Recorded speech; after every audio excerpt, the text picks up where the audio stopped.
Let's do it. Okay, so hello everyone. Let me offer a very warm welcome to this year's DBE Careers BIM Salary Debate. It's fantastic to see you all online, and we hope the next 45 minutes or so, if we're lucky, provides you with some interesting topics and discussion. My name is Chris Crooks. For the last 9 years, my day job has been as MD of BIMbox. And I'll be nominally leading this year's chat, which features one of the industry's most experienced members. Now, odds on the table, at 8 a.m. this morning, we did have two, but unfortunately, Colin Bell of Care has had to withdraw. So I'm therefore delighted to introduce Nick Leach of Robert McAlpine. Nick has over 21 years experience in the construction industry, and he joined originally through an M&E traineeship. His roles at large Tier 1 contractors have seen him deliver at project and strategic levels as a BSI accredited BIM information practitioner, of which I'm sure we'll hear more later. Now he is head of digital construction at Robert McAlpine and leads a team of 35, embedding a company-wide digital construction strategy. Nick also leads the UK BIM Alliance affiliate steering group, and he's actively involved in the Construction Data Trust's efforts to create a central platform to share common data. Hello, Nick. Hey, Chris. Hello. Hi, everyone else. Anyway, for this year's debate, we've decided to change the format slightly. For those of you who were here last year, we're going to make it a bit less presentation-led and a bit more conversational, with any luck. And to that aim, we really do invite anybody listening to ask any questions via the chat at any time, and we'll do our best to thread them in and address them as we go. So any thoughts, please put them in the chat and we'll get to them. And additionally, whilst Nick works for a highly respected organisation, he's had a very varied career, and I'd like to insert an early caveat on his behalf that topics discussed today are based on his personal experience across his career and not necessarily entirely representative of the company he currently works for. So this year's debate theme is intended to focus on the trainee experience within the BIM world, based on increasing reports that there just aren't enough experienced talent in the marketplace to meet demand, and therefore trainees are more important than ever, harder to keep and retain. So without further ado, let's hand over to our expert and kick off by asking whether that assumption is correct. Nick, how are you finding the availability of new recruits?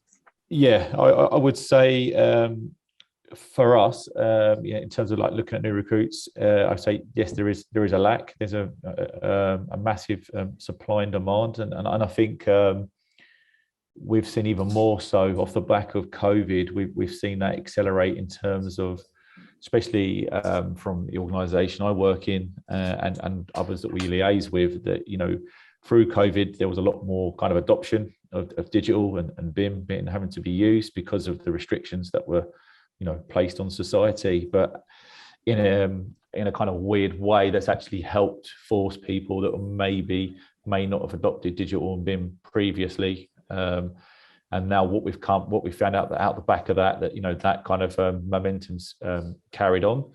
But what we have found, and especially within the kind of function I look after, there was never a massive pool of talent prior to COVID. And what we're now finding now that pool of talent's getting even smaller because everybody wants good people with the right skill sets, to come and work for their organisations, and that's across all different tiers of the supply chain. And I would agree with that. I mean, I should probably give some context. In BIMbox is a smaller BIM consultancy work large organisation to have a model where they work in on a project and make us a project cost to deliver. And McAlpine have a slightly different model where you do a lot of internal training and building your team to handle it internally. So between the two of us, we should have a fairly good perspective of what's going on across different scales and sizes of the project and company. And I'll agree, you know, there has definitely a shortage at the moment. We used to advertise and get inundated with applications, and we really don't anymore. And I am concerned looking forward that, like you said, during COVID and over the last few years, there's been a bit of a quiet revolution in requirements. We're seeing now much more client-focused requirements for BIM deliverables. We're seeing retentions on non-deliverable of digital assets, and the need to get this right is only going in one way, and that's up, and it requires more people because it's getting more complex. But like you, I am concerned that there aren't enough good people in the industry to service the increasing need. And I was wondering, from your perspective, why do you think that's occurred? Why have we got this lack of fresh blood? I think for me, probably there's still a bit of a lack in awareness and education that there's an actual career. Whether it be whatever the title is, whether it's digital construction or BIM, I don't think people see that actually it's a viable option or aware that there is a career path going, in making that as a route. I get involved heavily here in our organisation with our graduate programme. We've had a couple of people now that that want to be a digital construction manager / BIM manager. Mm-hmm. But very much the recruits that we see have a recruitment of say 30 to 40 people. Majority of the roles are engineering or commercial / QS based roles. Yeah. And we'll be lucky that we've got one person. So I think there's a lot more that can be done at grassroots level to raise that kind of awareness. So I think and I'm talking even in the sort of STEM programs in schools. We're starting to do a lot more work now with some of the colleges, and again universities as well. There's making sure that digital and BIM's kind of in the curriculum. Now I know that has improved, and there are a few different degrees and the like forth out there, but I think even just traditional degrees are only starting to have digital BIM as maybe a module and element within their programs as well.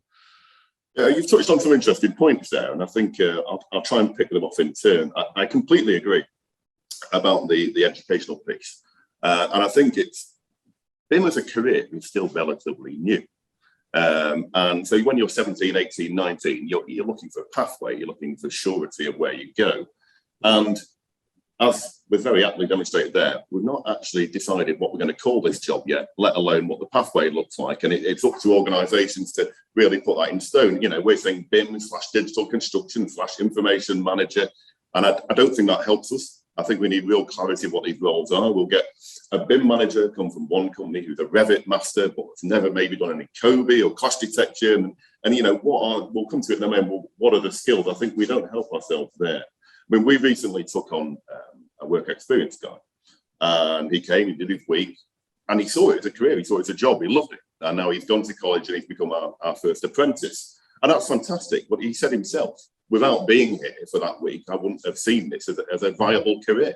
And I think there's a lot of work to be done early on in showing people that digital construction, BIM is a career, though it is constantly changing, and what it will look like in 5 years, who really knows? Is that part of the problem? Is BIM still too new? It's only really been a career for 10 years? Yeah, I think for me, even the term BIM, I think it's a language thing that possibly doesn't help. So up until 2 years ago, we used the job titles BIM manager, BIM coordinator, the like forth. What we were possibly finding a little bit was a bit of a misunderstanding of what BIM was, even though and I'll come to it a bit later on with some of the stuff that we've done to kind of raise education awareness. But I think what we found that people still got caught up on the 3D model aspect and coordination as being that's what BIM is, when the guys and girls in our team were doing a hell of a lot more on projects, and obviously with the requirements and what BIM actually does mean. So I think that's probably why some organisations have changed job titles, and we've been one to digital construction. I think it's also helped with how we're speaking to stakeholders or clients and the supply chain, because some might have started a lot earlier on their journey, had some bad experience of BIM. But I think with the way with the way that the industry, the industry is going, a number of kind of initiatives that are out there, I think the word digital kind of lends itself a lot more. A client will rather do that digital stuff than that BIM stuff, if that makes sense. So I think job titles we couldn't get. I agree exactly what you're saying, Chris. We shouldn't get too caught up on. I think it's how it's pitched and who the audience is and who you're working for as well. I think that's it, because BIM to a subcontractor might be different to BIM to an architect, to BIM contractor, and BIM to a client body or an estate owner. And I think we need to do some work on defining what that role looks like for each organisation. And the new standards really do start to set that out, but there could be some work done on typical requirements there. And I completely agree, BIM is an unhealthy. But it's an interesting chat. So we've been talking to a few people about this. So contractors are currently, as far as we can see, changing the title to digital construction. But is that reductive? If we say BIM is a process from conception to operation, does putting construction in it just limit it to REBA stage 5? And is that potentially a problem down the line, and actually disenfranchises people who don't sit necessarily in that tier 1 space? I don't know what the answer is, but I agree that saying digital makes it more appealing. But in time, will that also become old-fashioned? I mean, we don't say I'm a digital pilot because you're just a pilot and digital is business as usual. Yeah, I mean, I'm not quite sure. I mean, it's such a quick moving target technology, and there's a number of really good kind of initiatives that are going on through different bodies with 2-year, 5-year roadmaps, and there's documents out there that are kind of and there's a number of kind of industry working groups. So yeah, it's a good point. I suppose. I mean, from us, it's more looking at who are we kind of communicating with the most, and it is the clients, and then obviously our supply chain. But you're absolutely right. I think even if you take organisations like the UK BIM Alliance, they're potentially looking at dropping the letter B from that. That's kind of on, because of the connotation that people are getting caught up on. Still, there are still, depending on the different audience and levels. I get where it's going, but I think it extends to that education piece. Maybe we need to look hard at the industry itself and unify how we're going to sell this message before we spread it out, before it can be educated, because I agree, it's fast moving. And, the BIM we were doing 3 years ago is not the BIM we're doing now and will be 3 years in the future. And I think we need to kind of step back from the project level and ever increasing requirements and documentation and scopes and go, right, what are we calling this? How are we selling it? No, absolutely. And I suppose we are going to have different roles because it's a growing beast. So if you take, you mentioned earlier about information manager, that's a role in itself, just the information management piece, and we'll come to it a bit later. Data is now the new oil, having, the data skills. And then you've got, everything wrapped around, as I say, kind of utilizing digital technology and hardware on site, which to do that you need to have the skill set, but then you need to have the processes behind it, and then you need to know about the outputs that you're going to produce. And I guess that's interesting as well, because quite a lot of people in BIM are around our age, Nick, and probably I'm going to guess 40s, maybe. And I got into it because I was at an architecture practice, and there was this cool new software called Revit, and I was smashing out drawings in record time, and it looked great. And I thought, in the future, everyone will be doing this next year, and so I focused on that. And then it evolved, and through various iterations, ended up with a BIM consultancy. And Revit isn't BIM, but it might have been to that practice who just have to deliver what they were delivering at the time. Got into the BIM thing and moved on from there. And then we've got ISOs and PASs and standards and clients coming to it. And the development's been in reverse order. But that was my route. I was coming out of an architectural education, and then through various means ended up in BIM. That, I think, was useful in a way because I had a number of years in learning how a building was built, which I think is key. But now we have people coming out of probably industry unrelated degrees doing a BIM course coming into the industry. And do you find that there's potentially any sort of skills gap between the younger people coming to the industry that might have qualifications and what you require as a tier 1 contractor?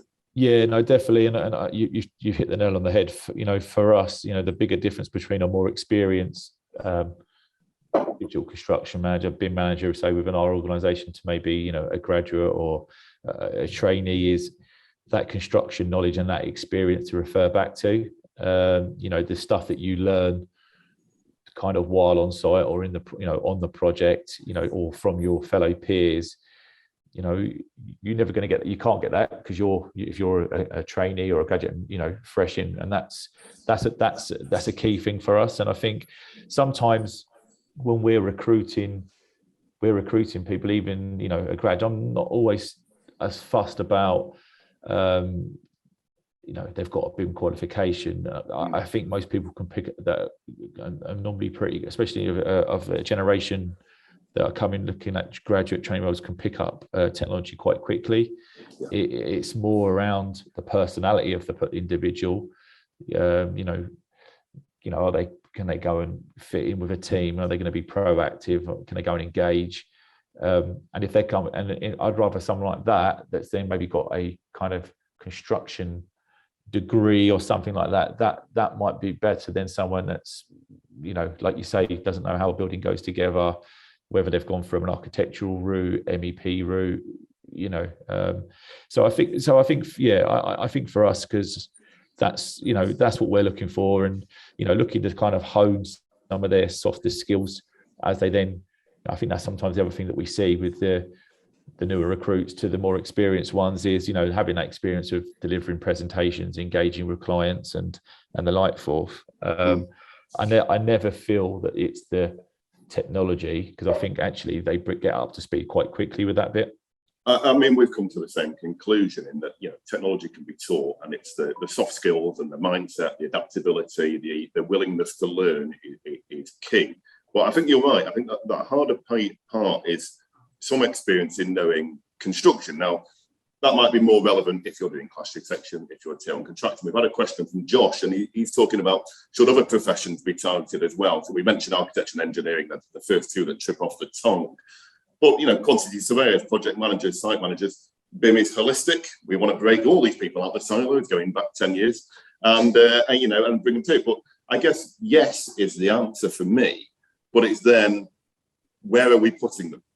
Are we putting them into a contractor, into a client body? Is there different roles that need to emerge? Or are we trying to create super BIMers who can do it all, who can do 4D, 5D, model, do COBie, understand how buildings go together? What's the end game for these recruits? Yeah, and exactly, and I think that's something that we not just where I currently work, but in other organisations where we've always looked to try and target other job families, functional roles to at least raise the awareness and the understanding and the art of the possible. So we're doing a few different initiatives here where, take an example, we've done it with the planning community a good few years ago. We're doing it with the sustainability community, is understanding what their functional strategy objectives are, what things are they trying to achieve, and then actually where can digital or BIM actually then help support them, and then look at providing the training on what they need, whether that's on the tools or whether that's an educational piece around processes and information management, whatever that needs. So but I think going right back, people that are coming through and qualifying or coming through whatever educational route, I still feel there's probably some of these roles that have got hardly any digital or BIM as a kind of criteria in that kind of learning program. Absolutely. I mean, we talked architectural, it's my background, but many schools aren't teaching BIM at all. There might be a Revit module, they might do something small, a house, a coffee table or something in Revit, and that's your training. And then you go to draw this secondary school, and there's a big skills gap on the software. But I guess just relating back to the gap we talked before, was it construction industry knowledge we've identified as something. It might be hard to gain that in a purely BIM role. Yeah. So should we be advising trainees to go and get a bit of that somewhere, or can we provide it in house? I mean, can you send your BIM guys to site? Well, yeah, and that's something that we actually do as an organisation. So if we're bringing I know we've done it. We've got two kind of BIM graduates in our organisation. They're obviously going through different criteria that they've got to do on the grad program. but on their sort of, but day to day, they are assigned to a project or projects. And one of the things that we've kind of always stipulated in terms of our team, but prior to COVID, our digital BIM people were based on site 5 days a week. Off the back of COVID, and I think it's provided a little bit of confidence to project teams that people can actually be productive, not always having to be on site. But we've probably reduced that now, and that probably ties into the kind of company flexible working plan. But we still kind of stipulate that 3 days a week we want our guys or girls on the project, in the project office, with the project team. It's interesting that I think 3 days a week is fast becoming an industry norm. Certainly when I'm looking around, the 3-2 model seems to be very popular.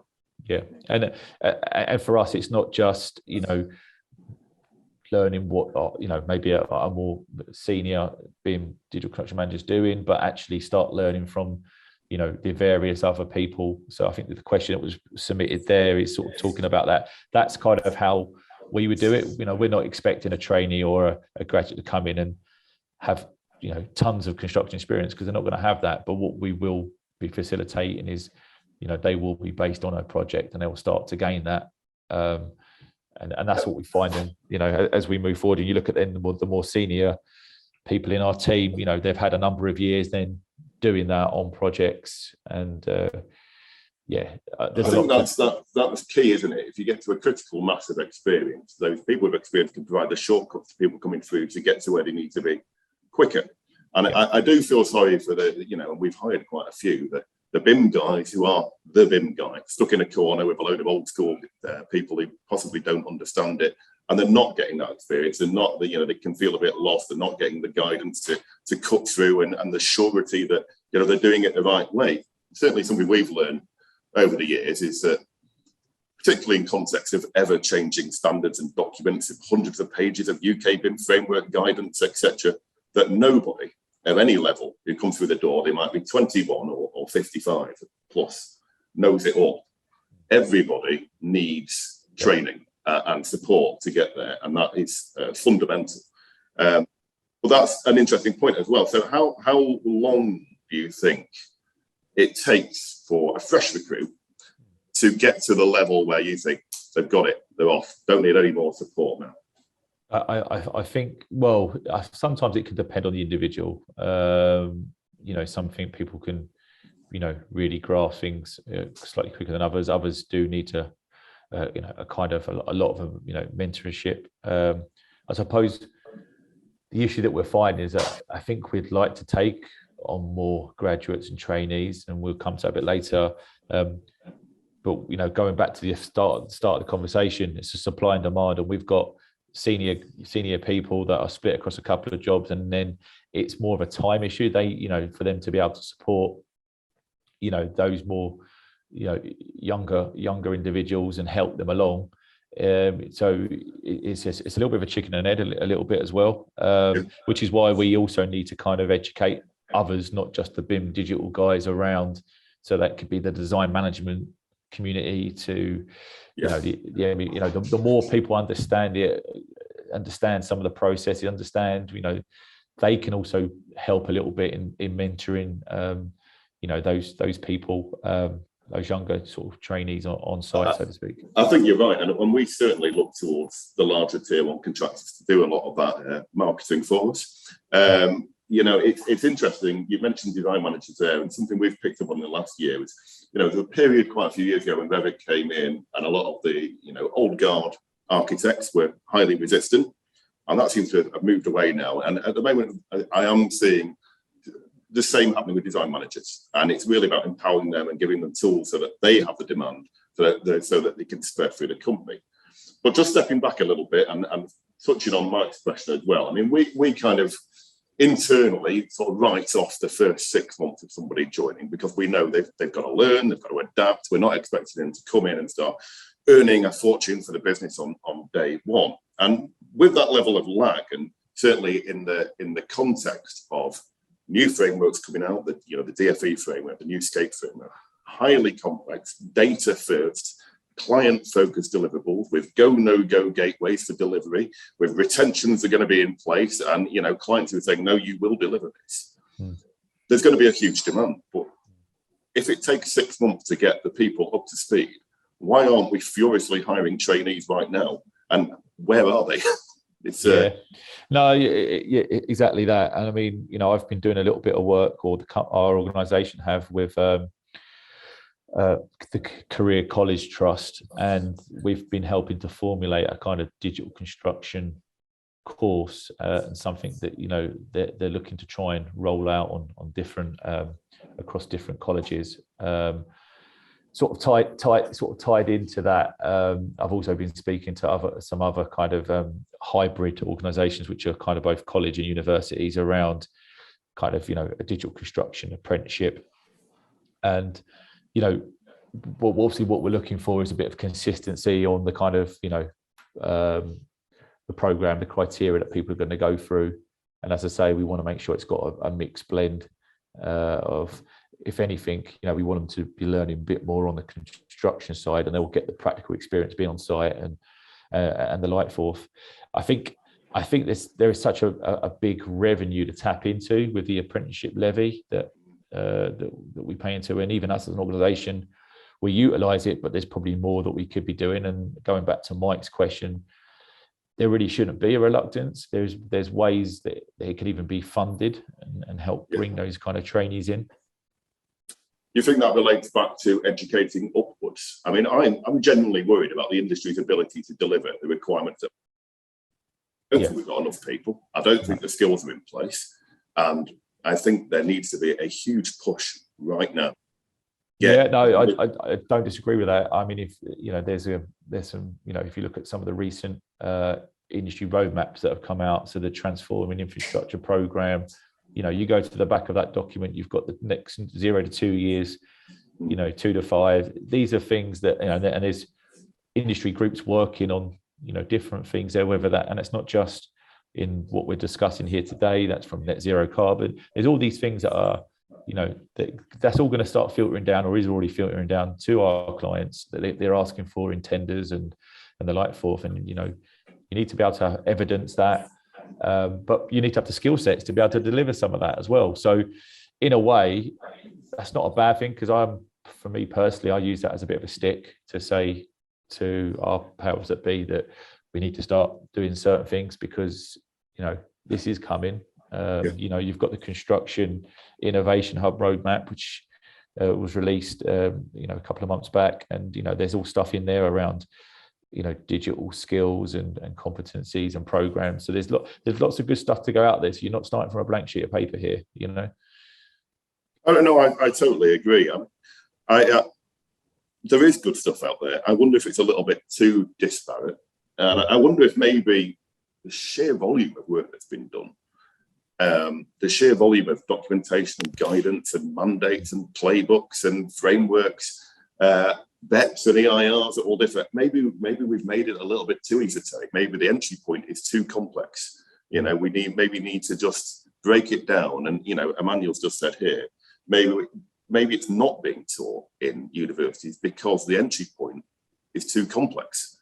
Is there enough being done to write basic modules to break down what is required, or is the industry evolving so fast that if you write something now, by the time it's being taught, it's out of date?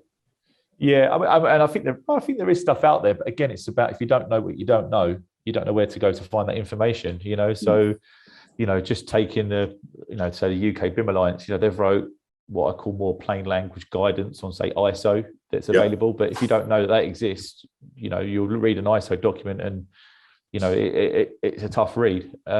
So there's aspects like that, to the UK. I'll keep referring back to the UK BIM Alliance, because that is a kind of body that is looking at how we're doing stuff for industry, to a degree. That's what their sole purpose is. And so there's like a BIM for Basics program that's coming out, again, trying to simplify it. And I think that's the key. It's the language and simplifying it. And going back to some of the questions there, in the chat, it's understanding who, I think we definitely need to get into that educational piece. But I think your question, Chris, is spot on as well. We need to look at the ground level, but I also think we need to look at the kind of, the higher level as well. And then, there's still a lot of work to be done, probably in lots of organizations. I think people are, BIM, things like the BIM mandate back in 2017 helped to a degree. But it's not until other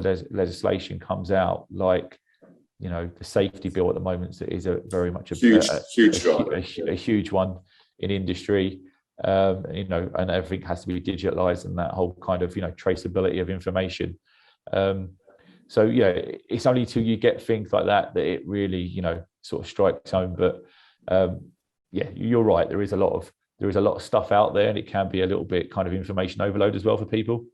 Yeah, no, I'd agree with your point about the UK BIM Alliance. There's some great work there, and there is a really good attempt to simplify what can be very complex. And I think I totally agree with Emmanuel.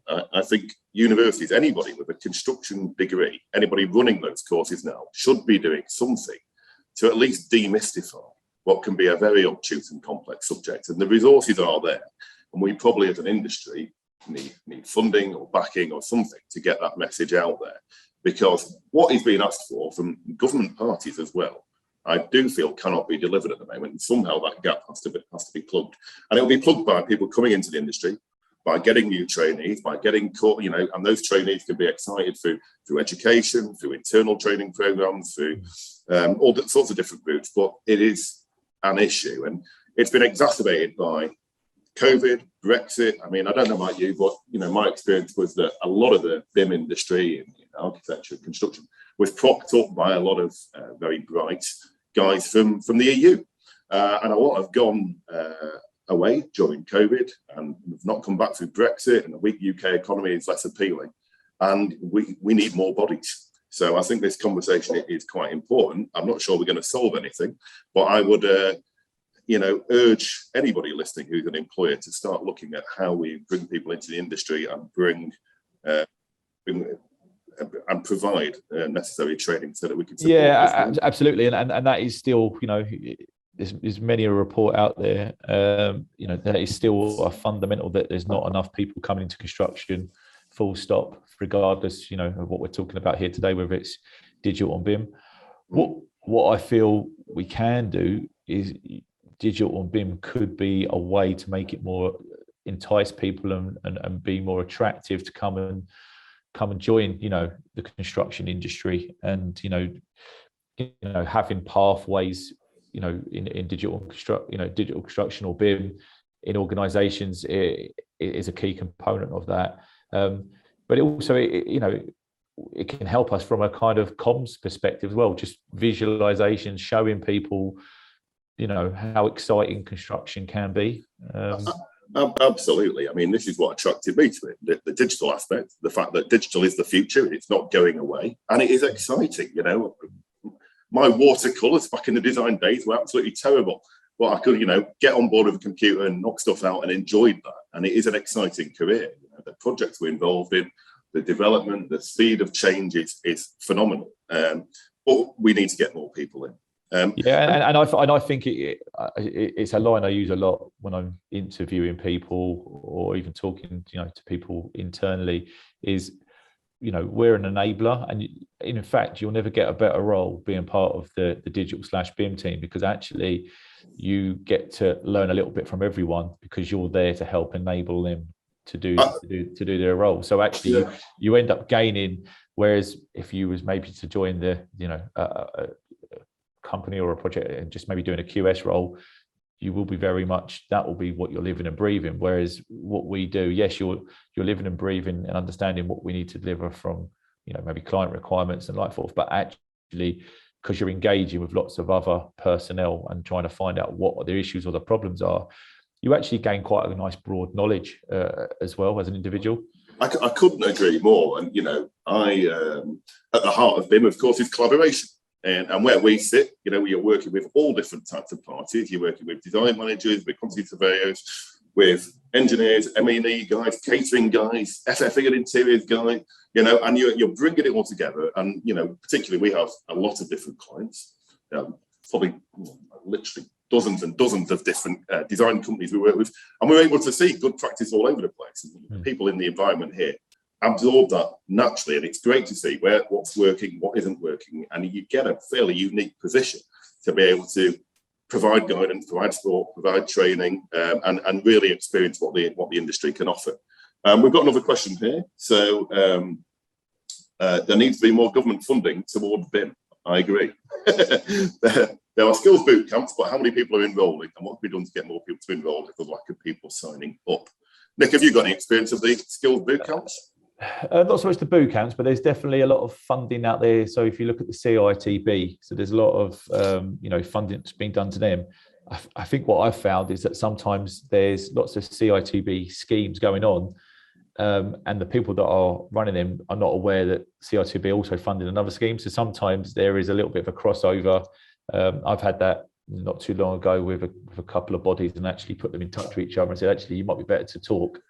And actually sharing instead of probably doing a little bit of overlap and repeat of, I think that's really, really important. I think where we are currently with rapid material inflation, with cost of living crisis, with everything getting more expensive, and frankly, with the old guard of BIM people becoming increasingly expensive, and people just needing higher salaries to exist, price pressures on companies that are looking down the barrel of needing to recruit a lot of staff are huge. And we've also discussed that we need trainees, and that there's a lag in getting them in and getting them up to speed. So engaging with that funding that's available now from the CITB for apprenticeships and building an army of new recruits, I think it's fundamental. And if those organisations can reduce the price pressure, can line and say, look, it's not actually going to cost that much. We've found a way of getting people into the industry. I think that's a really, really important development, because at the end of the day, money talks. And if we can get more people into companies with less cost pressure, that is only going to help all of us. Yeah, no, absolutely. I've seen it, in other organisations as well, where we have like our own kind of internal training portals, and we're creating content, but actually there's a lot of good content and training and stuff out there that actually, so the time wasted or even money spent creating it, when actually there's good sources of material that you can go and tap into, or even if you need to link back to them other sources. So for the end user could be in your company training portal, but actually they're looking at content from another area, but from the user perspective, they're still in that one location. So yeah, there's definitely a lot of that as well. Making use. I mean, I've been doing a lot of work for the past 18 months with the supply chain school. And they've created some really good. They've got a lot of good training resources on there. They've got a digital maturity matrix that you can go on and use as an individual or as an organization. And they're also running out other kind of like digital leadership programs. But that's all, if you're a supply chain that works for a main contractor, you can get access to all this. And this is not really at a cost, because it's already been covered by the founding members that that put money into the supply chain school. So I really do think there is a hell of a lot of good information out there. It's just knowing where to find it and where to go. There was a recent, I think it was from the Centre for Digital Britain, a kind of massive shopping list of where you can find a lot of stuff, but it is quite onerous, and if it could be quite daunting if you're a young trainee or grad, you wouldn't know where to start. So there is, I suppose there needs to be a little bit of further kind of guidance around that kind of content and material that's out there.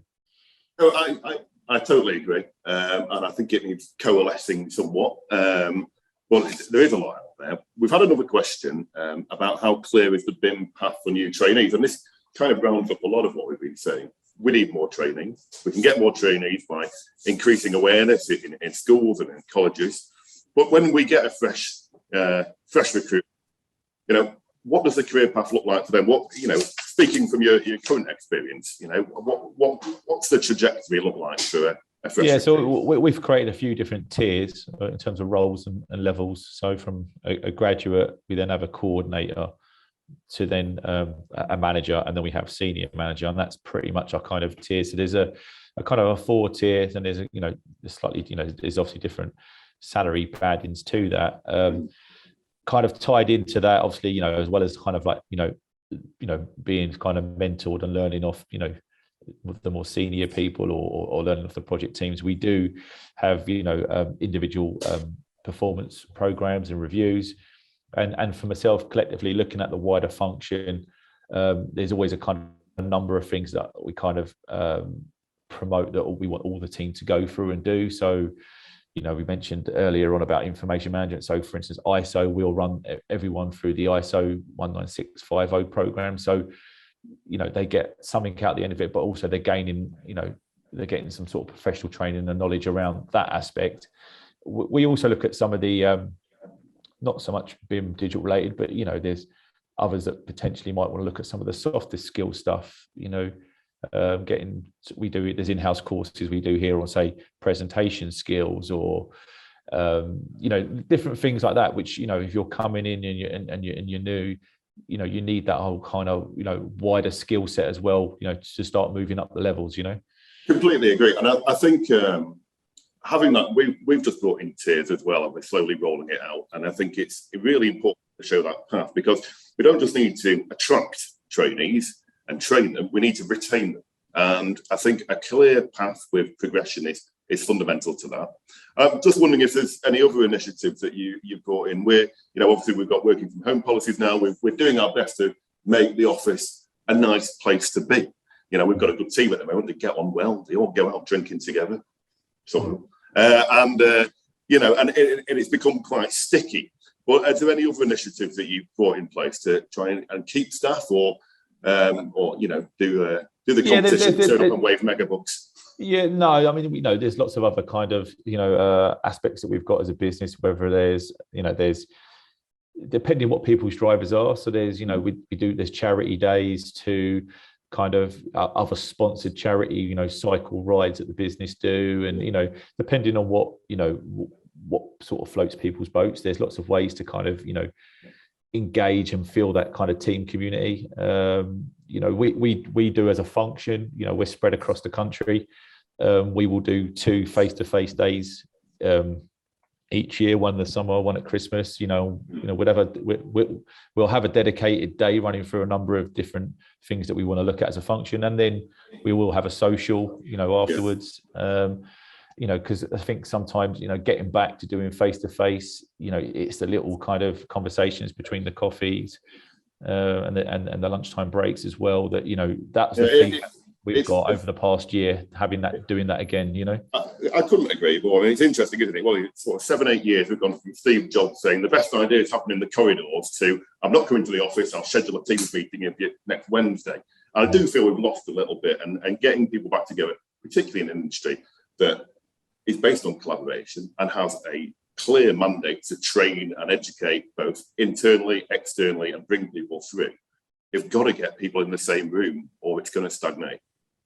You've got to have the personal factor. We spend a lot of our life, working. That's the majority of our week, and you've got to kind of want to like the people that you're working with, and you've got to kind of like foster that kind of community and that environment. And as much as what the team are all project based and dispersed around the country, that's something that we've got things like a dedicated Teams channel chat that people can just ask a question. So you've got a wider support network if you just need to lean on the wider team, doesn't matter what level you're at.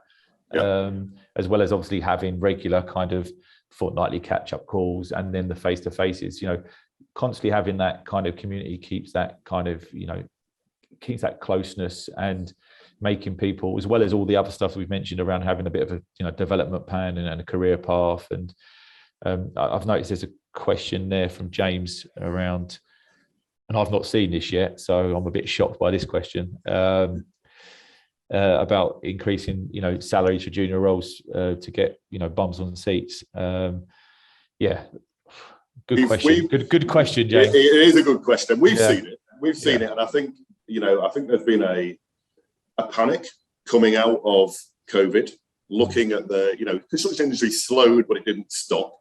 We saw a glut of new projects come to the market, and there have been particularly, I think, in the consultant space, in the design consultant space, a lot of people leave the industry or leave the country. And we have seen some panic that deadlines haven't moved. We've got to get work out the door. And it is a bums on seats mode. I feel it might be temporary because potentially we're entering a recession. Things might slow down, but we've certainly seen some unprecedented salaries being. Yeah.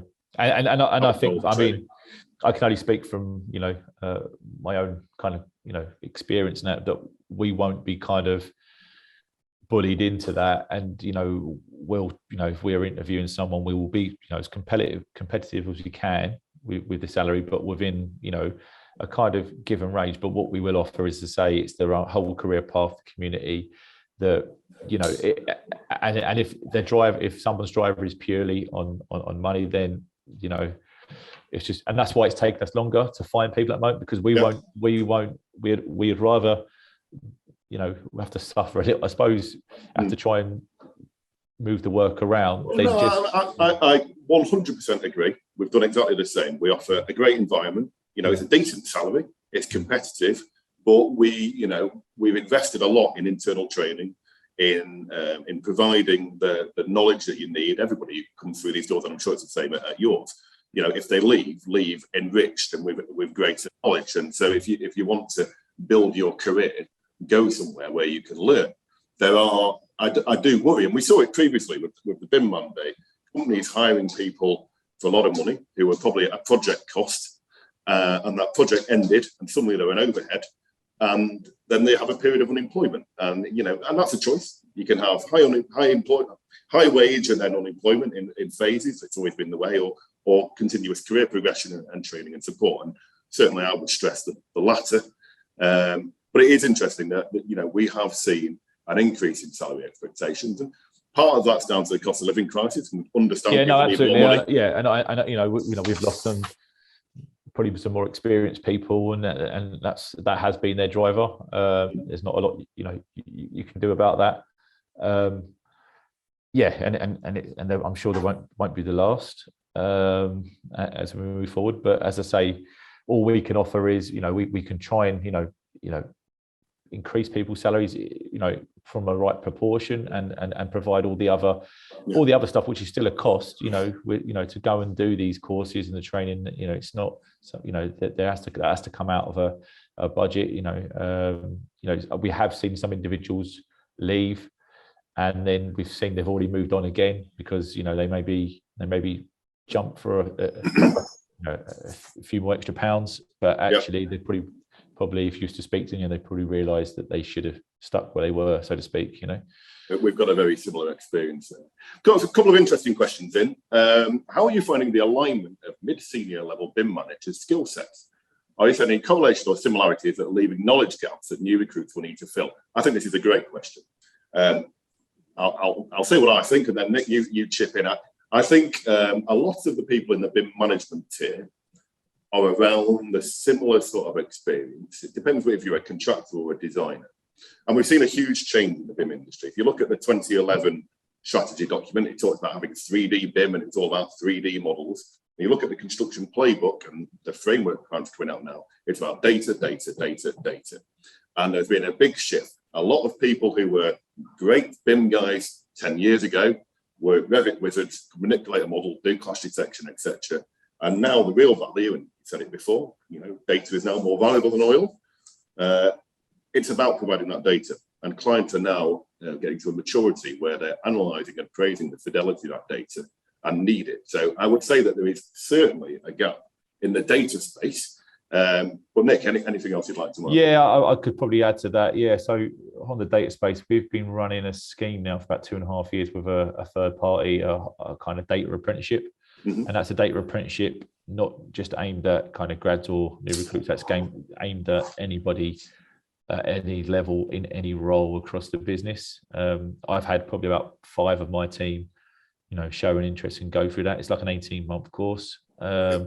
and they learn everything from data manipulation to creating Power BI dashboards and various other things that's way above my knowledge. But the idea being that the people go on, not only are they kind of enhancing their own kind of skill sets, but they can bring that knowledge back to help start creating stuff in-house, and kind of trying to help find answers to solutions. I would 100% agree with that. I think if you want to be a high-earning individual in the future, if you've got those data skills, and particularly if you've got the soft skills to go with it, if you can analyze that data and communicate it and be the translator, I think you'll find yourself being a highly valuable employee somewhere.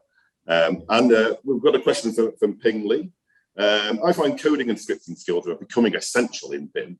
How would you value BIM professional with or without coding skills? Yeah, I mean, I think on the coding aspect, if you go, especially if you're working in the design consultancy world and stuff like that, it's it definitely would give you a massive edge if you're working.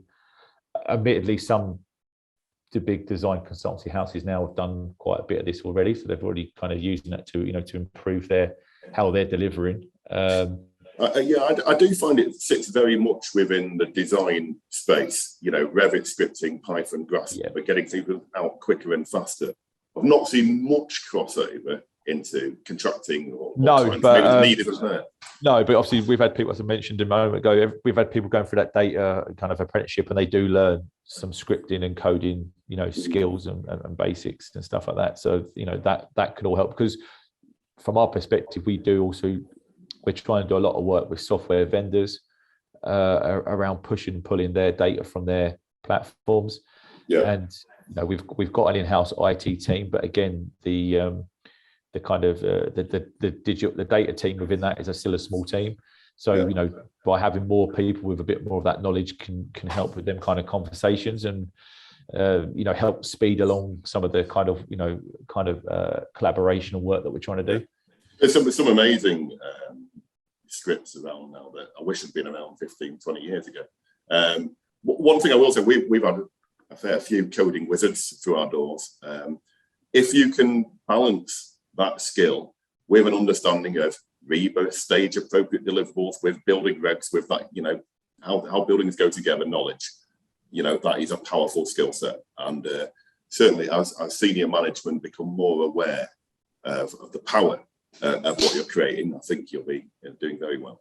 Yeah, that's a great point when you talk about senior management, because that's something that I'm now looking to try and push going forward, that just whatever level people can even understand how to look at a dashboard, because we could be creating the greatest dashboards in the world, but if people don't know how to how to actually look at them, I think that's been a fundamental problem with BIM for me. Has been, traditionally you started a job, you got good at it, you moved up the ranks, you ended up a manager, and you always had one eye on how it was actually done. And then digital comes along, and it's this huge disruptor. And you've got this imbalance between the people producing the work and people selling it and managing it, etc. And bridging that gap, so they know what to scope, what to sell. And going back to James's question earlier, putting the resource in place in scopes to allow for training and junior roles to learn in there. That isn't there in the project. You can't do all the good things down here, and vice versa. Too much R&D happening on the project, it's going to lose. And bridging. And that probably sits within organisations. It's a piece of work that needs to happen. No, absolutely. No, I agree. Excellent, good. So I think just rounding up now, we've done nearly an hour, which is amazing. And thank you for everybody that's submitted a question. And thank you to DBE Careers. I will stress that if you are looking to enter the digital space, they are great guys to work with, talk to, and engage with. I would echo that, because we Mike and the team, we do reach out to them, and that they making sure that we get the right individuals that come to us and the like forth. And I'm sure Chris is the same. Really agree. Yeah, absolutely. So rounding up, I think that'll do, unless we've got any more questions from anyone.